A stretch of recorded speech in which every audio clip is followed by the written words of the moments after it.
Bienvenue à chacune, à chacun. Aujourd'hui, je vous propose de commencer ce culte par le début du psaume 144 de David. Béni soit l'Éternel, mon rocher, qui exerce mes mains au combat, mes doigts à la bataille, mon bienfaiteur, ma forteresse, ma haute retraite et mon libérateur, mon bouclier, celui qui est mon refuge. Amen. Amen. Quel merveilleux sauveur avons-nous. Puis en ce moment, avec toute la neige qui tombe partout, c'est quand même magnifique. Il faut faire attention de ne pas glisser, pas tomber. Il faut faire beaucoup de travail de déneigement. Mais c'est splendide ce qu'on voit. Alors merci Seigneur pour toute cette beauté. Venez le célébrer. Je vous invite à chanter de tout votre cœur. Aussi vous qui regardez la vidéo.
te connaître, de t'appartenir.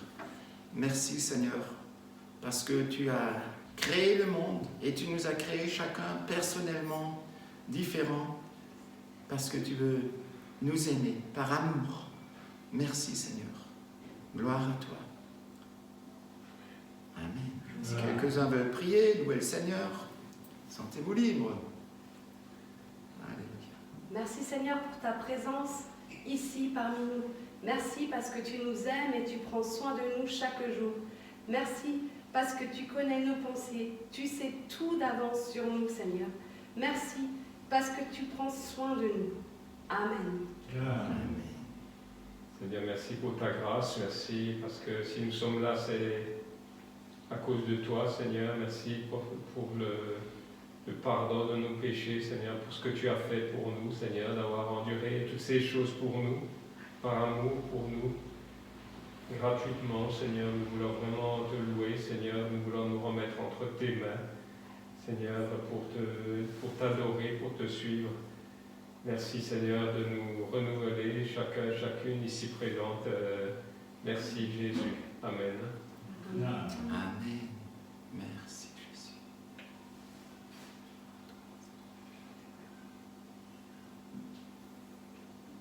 Que chaque génération célèbre tes œuvres éternelles et publie tes hauts faits. Je dirai la splendeur glorieuse de ta majesté. Je chanterai tes merveilles. On parlera de ta puissance redoutable et je raconterai ta grandeur. Qu'on proclame le souvenir de ton immense bonté, qu'on célèbre ta justice. Alléluia. Extrait du psaume 145.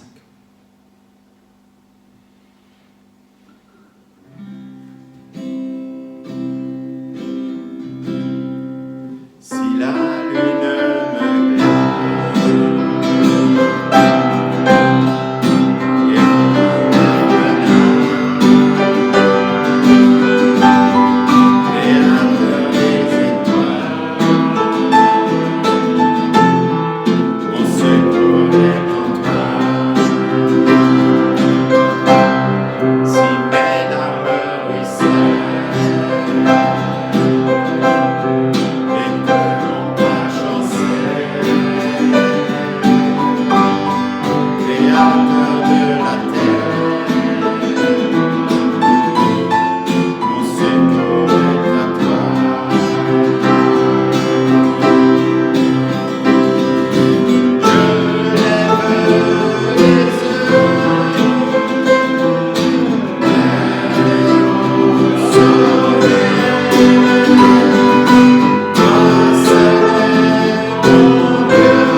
ces temps de joie en ta présence.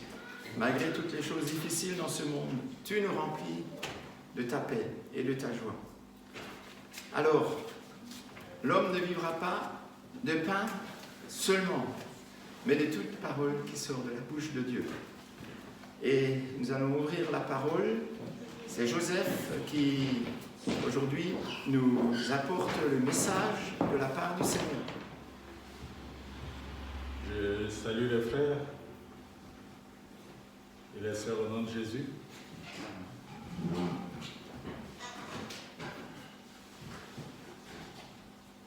Et je loue le courage de ceux qui sont ici ce matin pour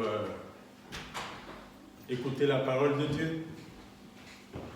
Parce que c'est Dieu qui nous a protégés durant toute cette semaine qui est écoulée.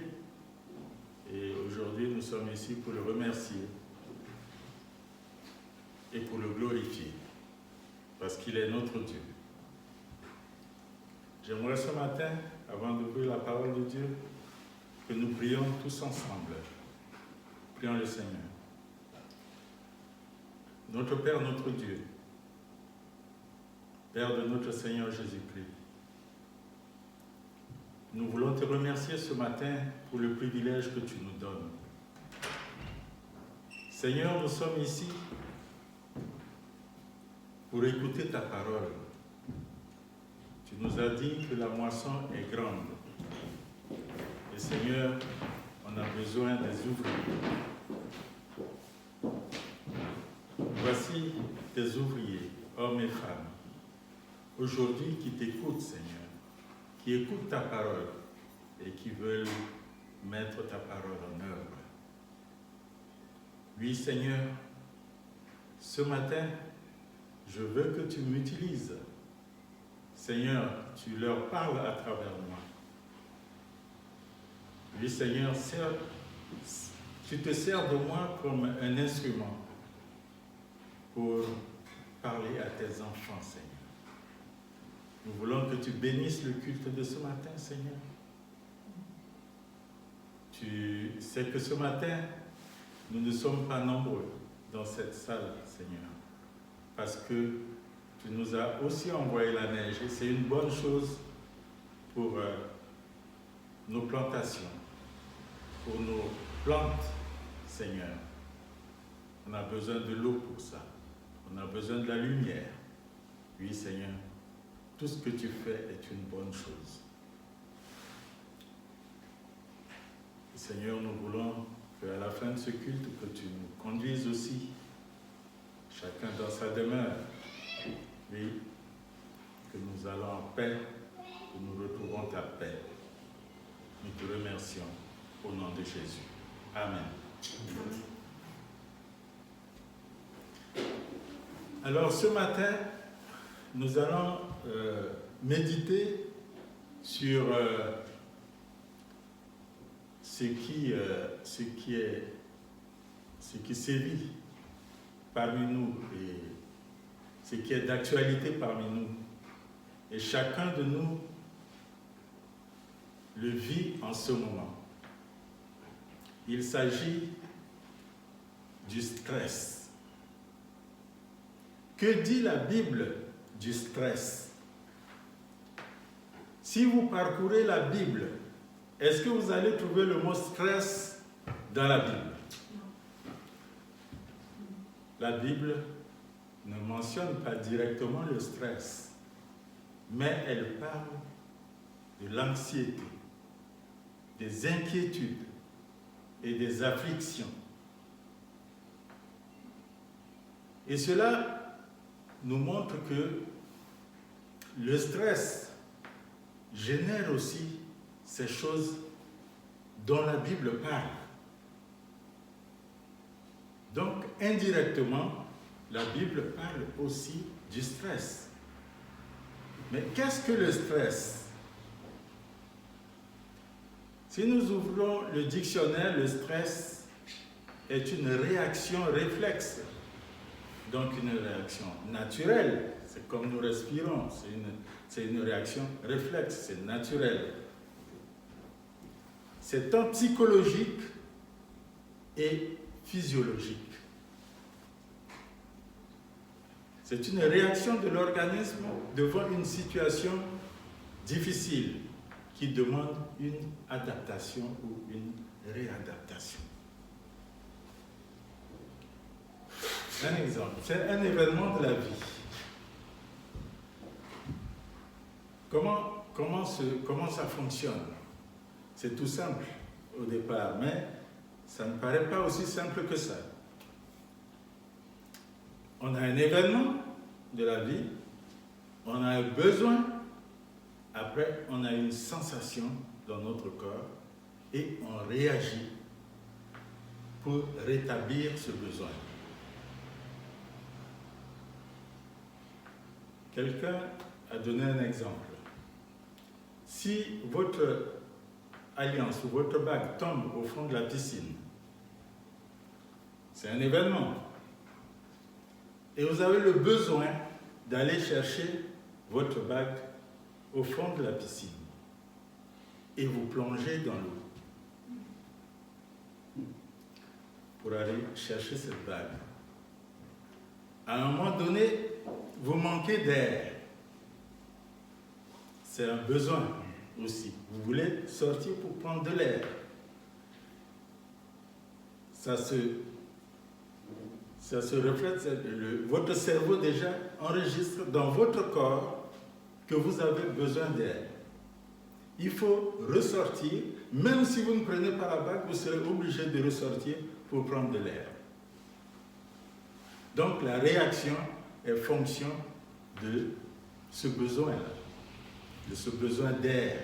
En principe, ça fonctionne comme ça. Ça paraît aussi facile. Mais il y a certaines conditions qui peuvent, ou dans certaines circonstances, qui ne respectent pas ce schéma-là. Par exemple, vous allez chez quelqu'un et vous avez soif.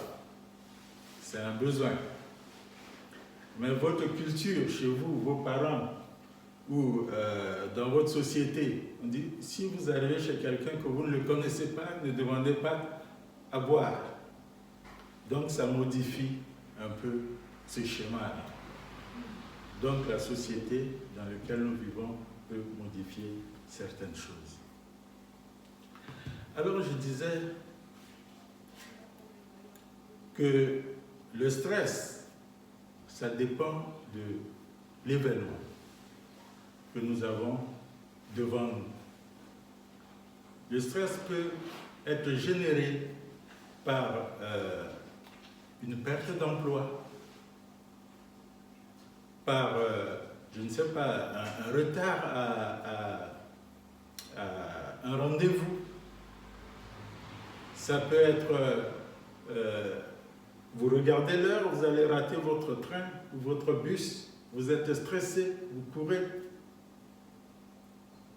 Et ça, c'est des réactions normales de la vie. Mais quand le stress devient chronique, c'est que quand certains événements qu'on appelle le trauma, qui s'imprègnent dans votre cerveau et qui est là, quoique l'événement disparaît, vous l'avez encore en image dans votre tête et cela revient souvent, ça devient chronique. Ça devient chronique et vous avez peur pour toute la vie. Et qu'est-ce que les gens font maintenant avec le stress? Au lieu de lutter contre la cause, ils luttent contre la sensation qu'ils reçoivent. Ça donne de l'insomnie, ça donne de la fatigue, ça donne beaucoup de choses. Qu'est-ce qu'ils vont prendre? Ils vont prendre des comprimés pour dormir, ils vont prendre des comprimés pour se revigorer, etc., etc. Donc, ils jouent beaucoup plus sur le ressenti que sur la cause. Mais la parole de Dieu, dans Ésaïe 41, 10, nous dit « Ne sois pas effrayé, car je suis avec toi.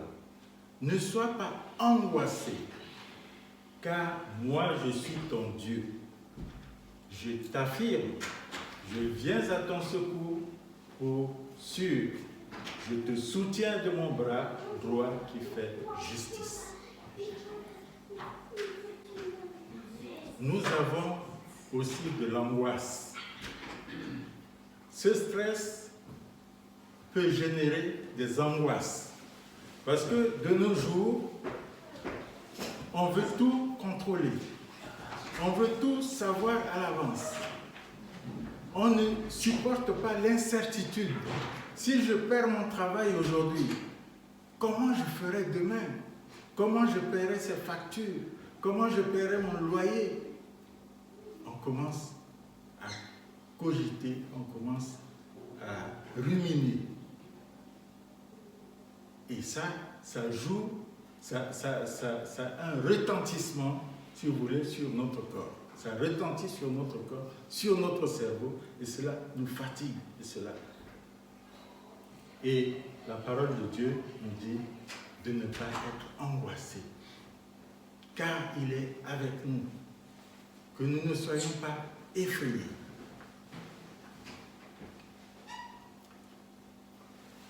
La peur génère le stress. Le stress devient chronique.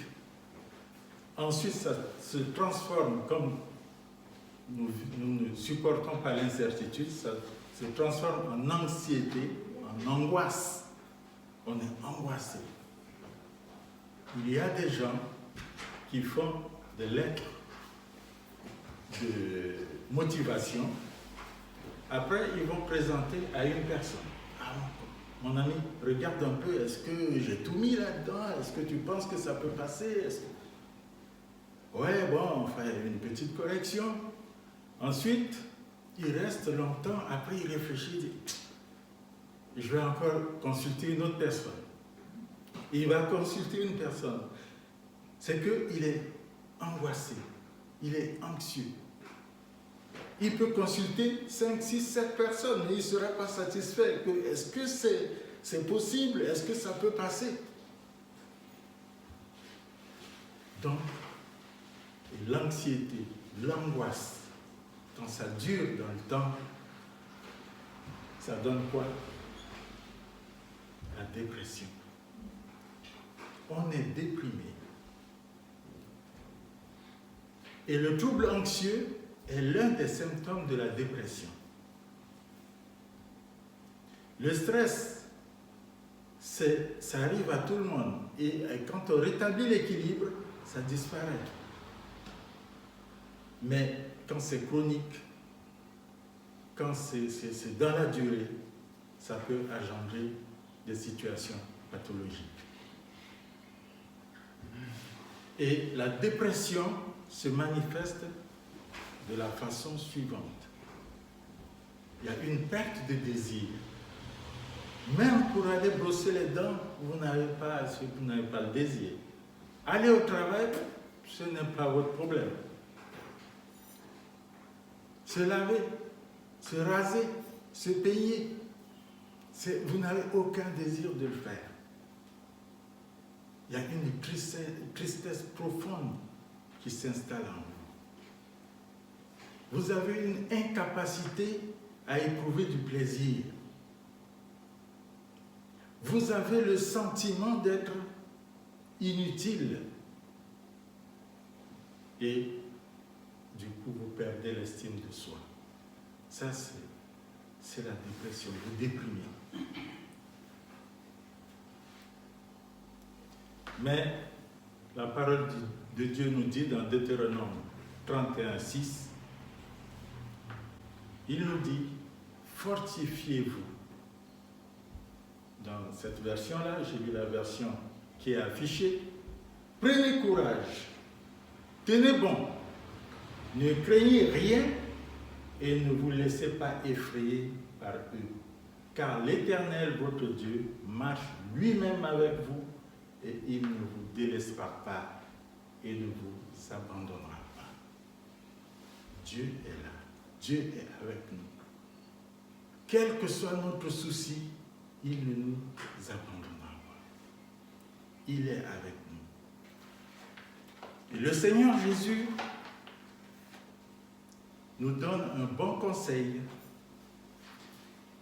et très étoffé dans Matthieu 6, 25 à 34. Jésus dit, « C'est pourquoi je vous dis, ne vous inquiétez pas en vous demandant qu'allons-nous manger ou boire? Avec quoi allons-nous nous habiller? La vie ne vaut-elle pas bien plus que la nourriture? Et le corps ne vaut-il pas bien plus que les habits? Voyez ces oiseaux qui volent dans les airs. Ils ne sèment ni ne moissonnent. Ils n'amassent pas de provisions dans des greniers. Et votre Père céleste les nourrit. N'avez-vous pas bien plus de valeur qu'eux? D'ailleurs, qui de vous peut, à force d'inquiétude, prolonger son existence, ne serait-ce que de quelques instants? Quant aux vêtements, pourquoi vous inquiéter à leur sujet? Observez les lys sauvages. Ils poussent sans se fatiguer à tisser des vêtements. Pourtant, je vous l'assure, le roi Salomon lui-même, dans toute sa gloire, n'a jamais été aussi bien vêtu que l'un d'eux. Et si Dieu habille avec tant d'élégance la petite plante des champs qui est là aujourd'hui et qui demain sera jetée au feu, à plus forte raison, ne vous vêtira-t-il pas vous-même? Ah, votre foi est encore bien petite. Ne vous inquiétez donc pas et ne dites pas que mangerons-nous ou que boirons-nous? Avec quoi nous habillerons-nous? Toutes ces choses, les païens s'en préoccupent sans cesse. Mais votre Père, qui est aux cieux, sait que vous en avez besoin. Faites donc du règne de Dieu et de ce qui est juste à ses yeux votre préoccupation première. Et toutes ces choses vous seront données en plus. Ne vous inquiétez pas pour le lendemain. Le lendemain se souciera de lui-même. À chaque jour suffit sa peine. Amen. À chaque jour suffit sa peine. Amen. Amen. Amen. Vous voyez le Seigneur Jésus qui a souffert à la croix. Seigneur Jésus, avant d'être crucifié à la croix, a vécu le stress, a vécu l'angoisse. Il a sué. Quand des gens sont stressés, ils suent. Ils respirent vite. Le battement du cœur s'accélère, etc. Jésus l'a vécu. Il a sué. Des sueurs de sang ont coulé sur le front de Jésus. Il connaît l'angoisse mieux que nous. C'est pourquoi il parle de cette manière. Chers frères et sœurs, cherchons beaucoup plus, en premier lieu, les choses qui sont au ciel, les choses de Dieu. Et laissons tous nos soucis sur Jésus. Et le reste se fera de lui-même.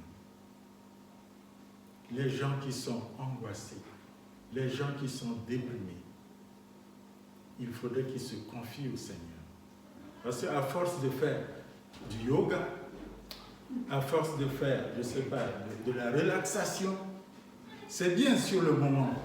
Ça vous relaxe, vous oubliez, mais quand vous revenez dans la vie active, votre problème revient aussi. Mais celui qui peut gommer tous ces problèmes, c'est notre Seigneur Jésus. C'est notre Dieu. C'est pourquoi nous lisons dans 1 Pierre 5, les versets 6 à 7.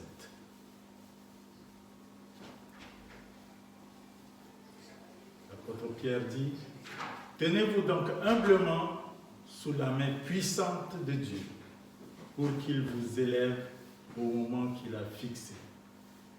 Déchargez-vous sur lui de tous vos soucis, car il prend soin de vous. Déchargeons-nous de tous nos soucis sur lui, et il prendra soin de nous. » Pour conclure, on va prendre Jean, chapitre 14, verset 27. Dans cette vie, quand nous n'avons pas la paix du cœur, la paix que le Seigneur nous donne, on est ballotté, on a des soucis, on a des angoisses, on est stressé dans la vie. Et surtout, en ce moment où la pandémie sévit, nous allons sur les réseaux sociaux. Qu'est-ce que nous lisons?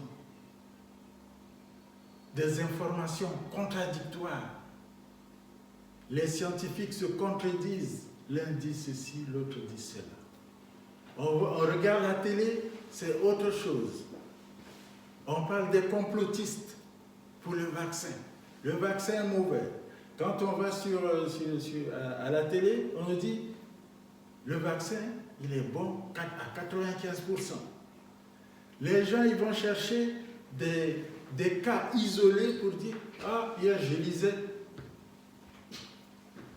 j'écoutais sur le réseau social, quelqu'un a envoyé un message pour dire il y a une dame, une aide-soignante ou une infirmière qui s'est fait vacciner et qui a des tremblements dans tout le corps. » De ce qui sort ça, je ne sais pas. Et ça crée, à force d'écouter ces infos, de regarder ces réseaux sociaux, nous-mêmes on est angoissés, on est stressés. Est-ce qu'on va faire le vaccin? Est-ce qu'on ne va pas le faire? On commence à ruminer. Et cela fait du mal aussi à notre corps. Le stress est une bonne chose pour notre organisme, mais c'est quand ça devient pathologique, quand ça devient chronique, c'est pathologique. Je vous donne un exemple qui m'est arrivé à moi la semaine dernière. Je crois que la neige était tombée mercredi ou jeudi. Et comme je travaille le soir, j'étais à Kaisersberg et je finis généralement à 20h. Je dis, comme la neige tombe, je n'ai pas de pneus neige, etc., je n'ai pas de chaîne, je vais partir plus tôt. J'étais parti de là-bas, de l'usine, à 19h30. Je suis arrivé chez moi à 21h. Je roule un peu, je prends la descente juste pour monter la côte pour venir ici dans la forêt. La neige est tellement tombée que tous les arbres tombaient sur la route. Les gendarmes étaient là pour régler la circulation. Au lieu de rester plus bas au rond-point pour nous dévier, non, ils nous ont laissé monter après tous les véhicules de faire demi-tour pour prendre une autre route. Alors ils sont venus vers moi et j'ai une camionnette Mercedes Sprinter. Hein. Il me dit, non, allez, faites demi-tour. Je dis, je ne peux pas faire demi-tour. Comment vous ne pouvez pas faire? Faites demi-tour. Il y a les arbres devant, c'est cassé, vous ne pouvez pas passer. Je dis, je ne peux pas. Si je fais demi-tour en faisant la manœuvre, je n'ai pas de pneu neige, je vais rester en travers de la route. Ils disent, bon, il réfléchit, après il dit, bon, ben continuez. Et il y a un gros camion qui est passé, camion technique, pour couper les arbres et tout. Et dès que je voulais partir, je ne pouvais plus partir. Ça patine. Je recule et il crie, ah, mais mettez le frein en main.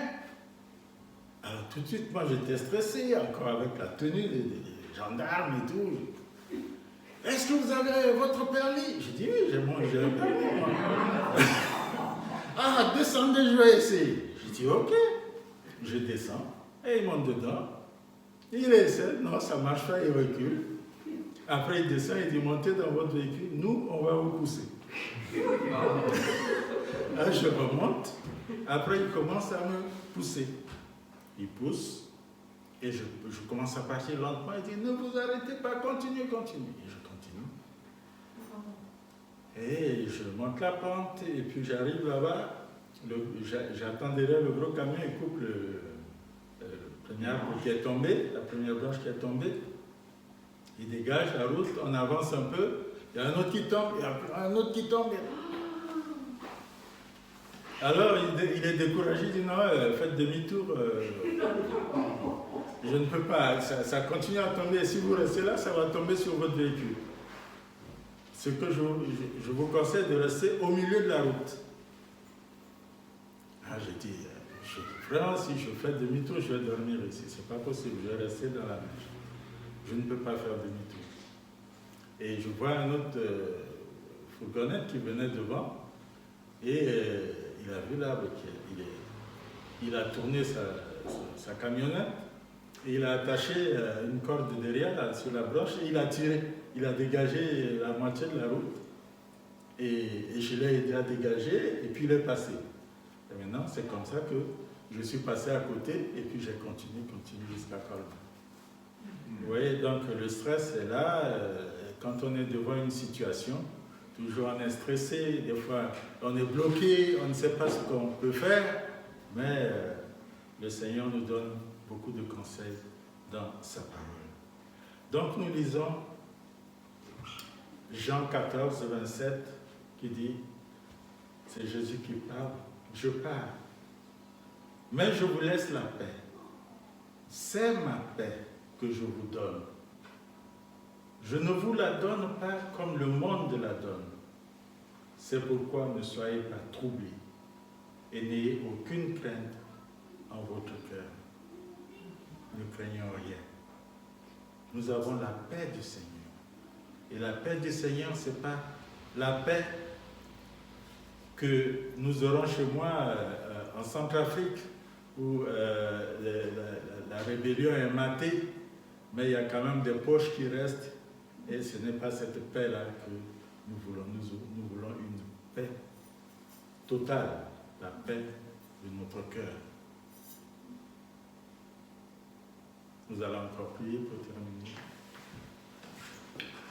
Seigneur notre Dieu, nous voulons encore une fois te remercier parce que tu nous parles. Tu nous parles à chaque instant de notre vie, Seigneur. Mais nous ne voulons pas t'écouter parce que nous avons nos soucis.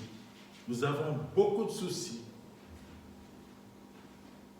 Et nous privilégions la solution pour solutionner ces soucis-là, si bien que nous ne te laissons pas faire les choses, Seigneur. C'est pourquoi tu nous parles ce matin de laisser tous nos soucis, toutes nos inquiétudes, toutes nos angoisses sur toi, Jésus. Et c'est toi qui feras le reste. Que nous soyons en paix dans notre cœur, car c'est la paix, ta paix que tu nous donnes. Ce n'est pas la paix comme le monde nous donne. Seigneur, si nous avons la paix du cœur, nous pensons que physiquement aussi, nous aurons la paix. Nous te remercions pour toutes choses, pour la vie que tu nous donnes, pour la nourriture de chaque jour que tu nous donnes, pour la santé que tu nous donnes, Seigneur. Nous te remercions pour toutes choses. Au nom de Jésus, nous t'avons prié. Amen. Et merci Joseph pour ce message qui nous assure des promesses du Seigneur, d'être à nos côtés et de surmonter le stress, nous confier en lui et il veille sur nous. Ça c'est magnifique. Et merci pour ce beau témoignage. Que Elisabeth aussi s'est retrouvée Tu peux le dire en 2 mots? Le jeudi, je travaille à la Baroche. Et c'est vraiment dans la montagne. Et jeudi, donc c'était attention, danger, il y a de la neige qui tombe. Et effectivement, à la Baroche, il a aussi beaucoup neigé. Alors il y avait déjà de la neige et alors il a neigé par-dessus. Alors j'avais réussi à monter le matin. J'avais des chaînes dans la voiture au cas où. Et l'après-midi, eh bien, Madame Laporte, qui est préfète du Haut-Rhin, a décidé que les élèves devaient être envoyés à la maison. D'ailleurs, dans tout le Haut-Rhin, hein, pas qu'à la Baroche. Et alors les parents, ils appelaient, ils disaient « Oh là là, la route, elle est dans un tel état, on préfère même que le bus ramène nos enfants. » Alors je me suis dit « Oh là là, catastrophe. Si même ceux de la Baroche, ils disent que c'est dangereux, comment je vais faire ?» Alors je dis « Ah, Seigneur, moi je compte sur toi, parce que moi toute seule descendre là en bas, ça va pas aller. Hein. » Et alors je me suis dit à 4 heures cette fois-ci, je pars, et, parce que je vais mettre du temps à descendre probablement. J'ai mis les chaînes, alors ça c'était déjà compliqué. Hein. Et je me suis pas démontée, j'ai réussi, j'ai tout attaché, parce qu'il fallait déjà déneiger la voiture pour mettre les chaînes. Ça c'était déjà long.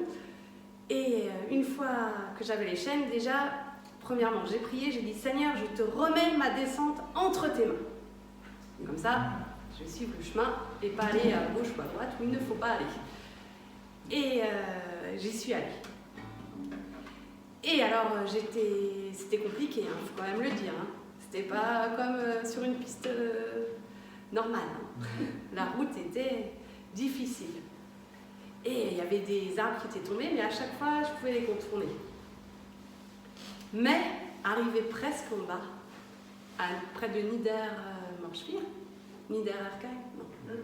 Morschwihr, là, je me suis dit, ah, ça y est, il reste une ligne droite et j'arrive dans un village.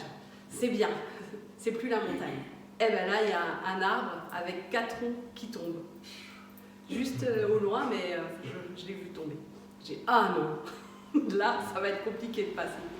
Je m'arrête et puis alors il y a plein de voitures qui arrivent derrière moi et qui s'arrêtent aussi. Et c'était des filles. Alors j'ai dit, oh, venez, on va essayer d'enlever cet arbre. Mais on arrive devant, c'est pas possible.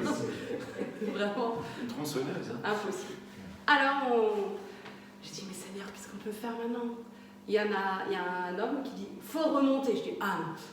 Ça, hors de question. Moi, je remonte pas. J'attends là, mais je ne remonte pas. Et alors, je me suis dit, ah ben, on appelle les pompiers. Eux, c'est leur travail hein, de faire ça. Et alors là, les pompiers, ils disent, ah oui, mais vous n'êtes pas prioritaire. Hein. Il y a plein de monde qui nous ont appelés avant vous. Ça va être long, hein. Préparez-vous à attendre. Moi, je dis, ah là là, il fait froid. Et en plus, d'un coup, il y a un arbre qui tombe juste à côté de ma voiture. Je fais, ouh, ça continue, en plus, c'est dangereux. Alors j'ai dit aux autres, je dis, allez dans la voiture, hein, parce que c'est trop dangereux ici. Si on est dehors, on sera mieux chacun dans notre voiture. Ah oui. Et alors là, je dis, ah Seigneur, s'il te plaît, il faut vraiment qu'on puisse partir là. C'est long, en plus c'est dangereux. Alors j'ai vu qu'il y avait un petit chalet comme ça. J'ai dit, ah, je vais me mettre déjà à côté, j'avance un tout petit peu, comme ça, s'il y a un arbre qui tombe, déjà, je suis protégée un peu là. Et on attend. Et assez rapidement, il y a 4 pompiers qui sont venus avec des tronçonneuses. Tac, ils ont dégagé la voie. Et j'étais, ah, merci Seigneur, les sauveurs arrivent. Et vraiment, ils étaient rapides. En 10 minutes, il y avait peut-être 20, je sais pas, c'est passé assez vite. Il y avait plus d'arbres sur le chemin et hop, on a pu descendre. Et alors j'étais, ah, Seigneur, tu m'as gardé jusqu'à là. Maintenant, il n'y a plus qu'à aller à Gisheim et c'est réglé. Et voilà, c'était bon. À Gisheim, ça allait bien. Ça allait comme tout le monde, mais beaucoup moins dangereux parce que c'est plat quand même. Hein. On arrive mieux à gérer. Et arrivé à la maison, ah, ce que j'étais contente. J'étais, ah, merci Seigneur, qu'est-ce que c'est bien de rentrer au chaud. Bon, 1h56 quand même hein, de trajet. Mais le Seigneur, il est là dans les bons et les mauvais moments. Il m'a bien gardé. Parce que si j'avais eu l'arbre sur la voiture, je pense que j'aurais été comme une crêpe. Hein. Amen. Merci Seigneur. Voilà, j'ai reçu aussi une petite histoire drôle à propos du vaccin. Alors, c'est... Donc, on propose le vaccin en anglais. Il dit non, non, non, je ne prends pas le vaccin. Mais monsieur, vous êtes un gentleman. Ah oui, alors je le prends. Ensuite, il y a un Allemand. Il dit non, non, pas de vaccin pour moi. Monsieur, c'est un ordre. Ah oui, alors je le prends. Ensuite, c'est l'Américain. Il dit, monsieur, il y a un vaccin pour vous. Non, non, non, non, pas de vaccin pour moi. Trop risqué. Monsieur, votre voisin l'a pris. Ah, alors je le prends. Et enfin, il y a le français. Le français, on dit, allez, vous avez la chance d'avoir un vaccin. Ah non, pas question. Écoutez, c'est un ordre. Non. Vous êtes un gentleman. Non. Votre voisin l'a fait. Je m'en fiche. Mais vous êtes quoi exactement? Mais je suis français. Ah oui, c'est pas prévu pour les Français. Ah bon, alors je le veux. Bon. Et voilà. En tout cas, nous, on veut suivre le Seigneur, et puis le Seigneur nous donnera la sagesse en temps voulu. Et donc, je vous propose de prendre un dernier chant, peut-être de vous lever. J'ai décidé de marcher dans ta vérité, de vivre dans la sainteté, de te soumettre mes pensées, de faire ta volonté. Jésus-Christ. Amen. J'ai décidé de marcher dans ta vérité. J'ai décidé de vivre dans ta sainteté. J'ai décidé de te soumettre. J'ai décidé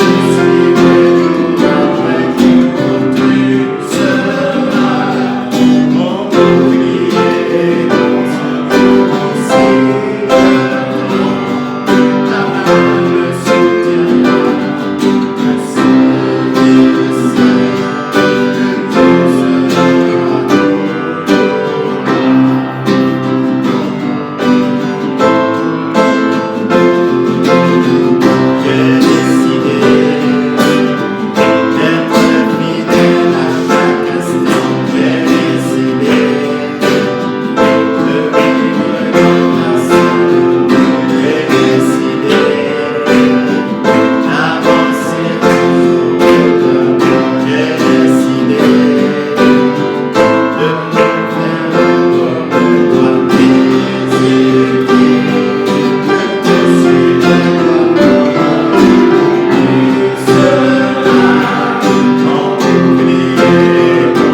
volonté.